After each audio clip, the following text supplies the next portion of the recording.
You're going to need your medical records and service records to prove to the VA that the health struggles that you're having tie back to your time in service.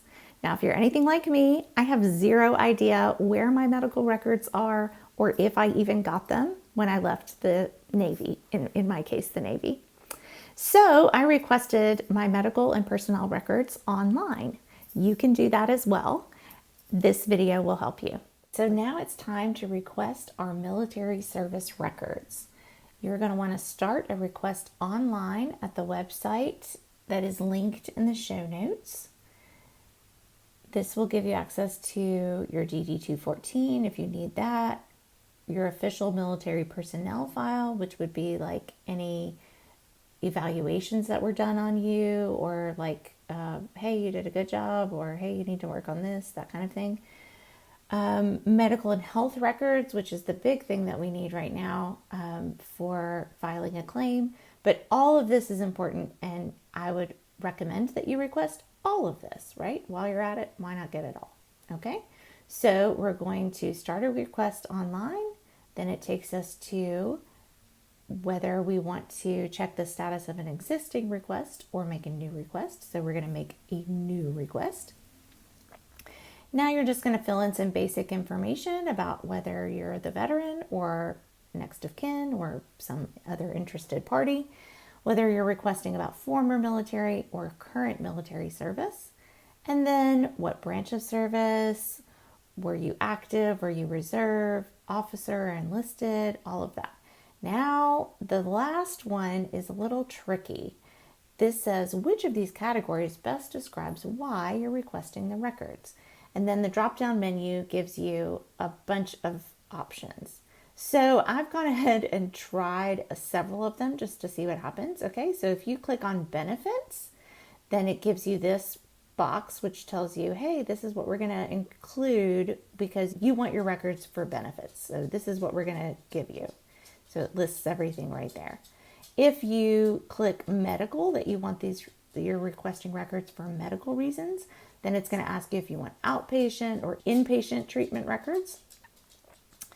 If you say you decline to disclose, then it comes up with this warning that says, we ask for request category information to help us provide the best possible response.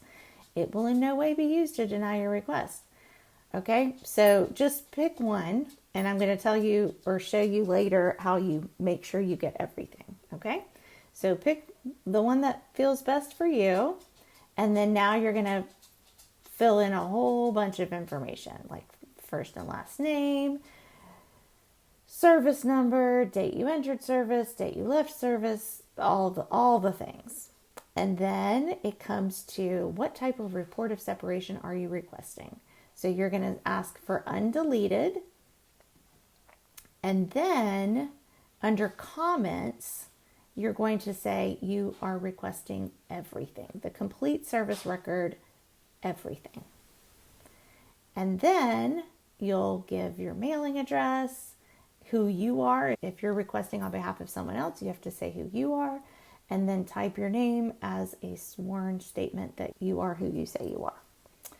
And that's that. I will just say from my own experience, one thing that's a little tricky is if you have gotten married or gotten divorced or for any reason changed your name, then they are not going to want to release your records to you because they are not sure that you are the same person. So in my case, I had to submit my marriage certificate and my social security card that showed my change of name. Just know that in advance that could be a little tricky. Records requests, in my experience, take about 3 months to get in. That's not to say yours wouldn't come in faster or might take longer because government systems kind of ebb and flow in their efficiency. Okay, so now you have requested your medical records and your personnel records from the military, and you can check in on the status of that by going back to that same website. If you have any other questions, feel free to reach out to me directly. Email is thevocalveteran@gmail.com, or comment on this video and let me know.